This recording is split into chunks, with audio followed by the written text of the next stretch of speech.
Folks, sometimes, and I'm guilty of this, there's a topic, and I find myself, I'll use this term. Oh, I'm looking through the wrong end of the telescope. I want to give you a fact, and I think even though you know it, I want to remind you of it. Since 2010, what year is it? 2019? Since 2010, 7 different teams have won an NBA title. Just let that soak in as you drive around the country or as you're watching. 7. Lakers, Mavs, Heat, Spurs, Warriors, Cavs, Raptors. Folks, player movement creates parity. You're looking through the wrong end of the telescope. We have players now, multiple players, star players, playing with championship rosters who leave them. Kawhi Leonard is playing for maybe the best GM and the best roster in the league. I am out of here. What? Kevin Durant with a dynasty. I'm going to take less. I'm out of here. What?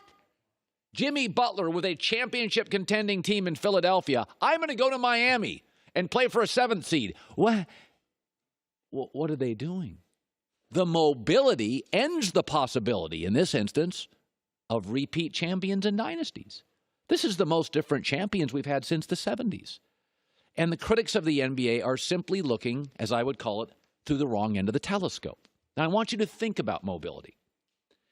We have all these stars leaving championship teams and leaving contenders for less qualified teams, less proven front offices, less proven owners.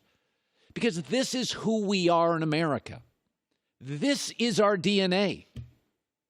We don't demand that you have milk in our grocery stores. Of the 208 countries, a third of them just people go into the grocery store hoping for milk. We demand we have soy and 1% and skim and whole and almond and oat. In fact, I am so needy, I have refused to go to grocery stores that don't have the kind of milks, plural, that I have, that I want.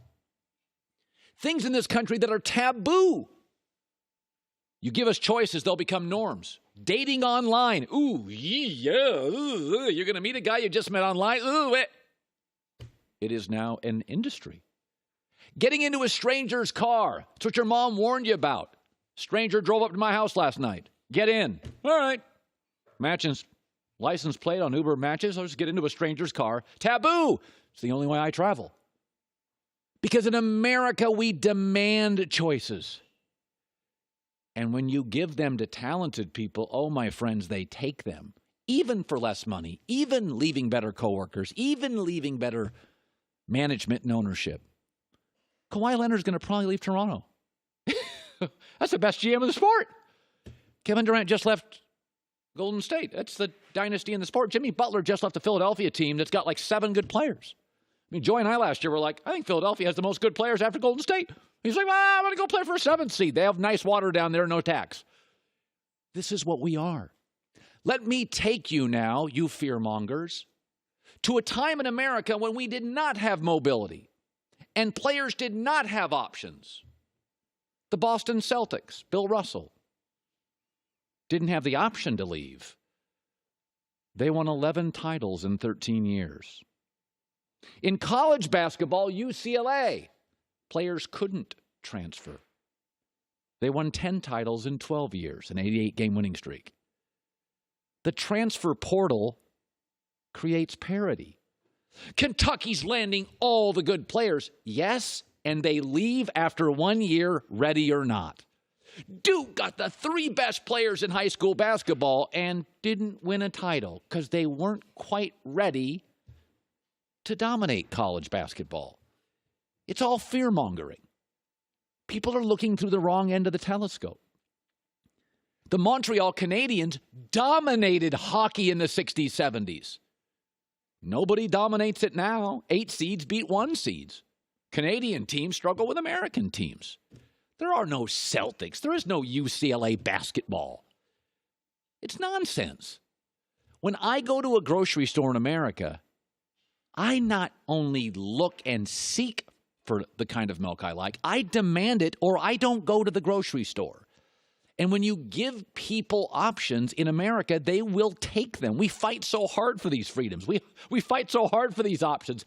That stuff that's taboo. These are now societal norms.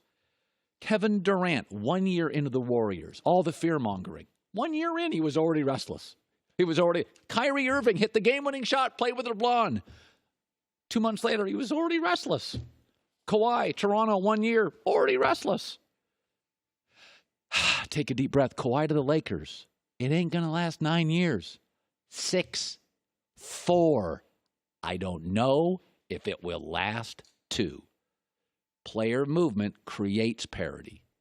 And for an individual, you and I, Kevin Durant, went from Mr. Under-Reliable to the game's best player because of movement. In 3 weeks, look at how interesting the Pelicans have become. Look at the Utah Jazz in 5 days. You see it as a negative. I see it as an absolute defining positive. Since 2010, the NBA has 7 different champions. The Celtics without mobility, 11 titles, 13 years. All right, here's a headline this morning. Lakers think they're leading on Kawhi Leonard. I said yesterday, that's not what I'm hearing. I'm hearing everybody's got a shot, but Toronto and the Lakers have the lead, and it's slight. Now, this is something, and Kawhi is different, but I want to remind you, everybody that takes meetings almost always leaves. Chris Bosh had a meeting with Miami. LeBron, Gordon Hayward had a meeting with Boston.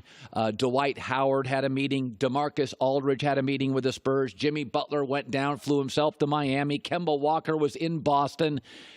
Kawhi Leonard is taking meetings. That's essentially aggressively flirting. Paul George did not take a meeting, stayed in OKC. Klay Thompson did not have a meeting, stayed in San Francisco. Chris Paul last year, player option, did not have a meeting, he stayed. You do not sign up for Match.com when you're in a happy marriage. That doesn't mean you're miserable. That doesn't mean your life is awful. But what would Kawhi Leonard learn from a call to Magic Johnson and a steak dinner with Jerry West that his own people couldn't decipher? I looked at my life this morning as I drove to work, and I thought to myself, oh, I'm 4 for 4.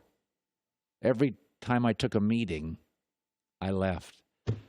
Tampa, Portland, a meeting with ESPN, and a meeting with FS1. And in all 4 cases, I was offered significantly more money, except FS1. I'm not leaving here.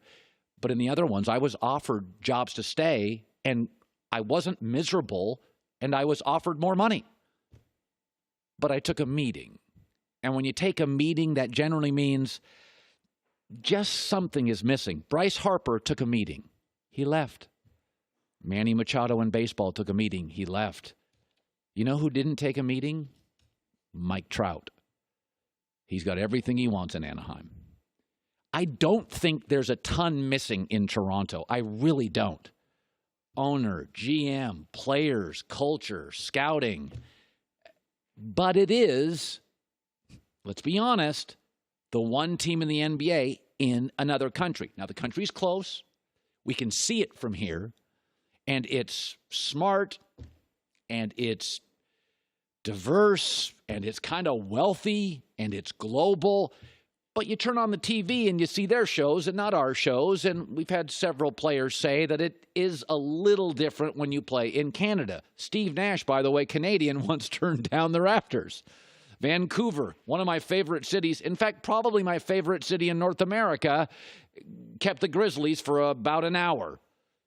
So I'm just saying, when you have a meeting, it doesn't mean you're miserable, but it generally means, A, there is something missing, and B, you generally leave. Hi, everybody. Thanks for watching. Subscribe here to get the latest from the show.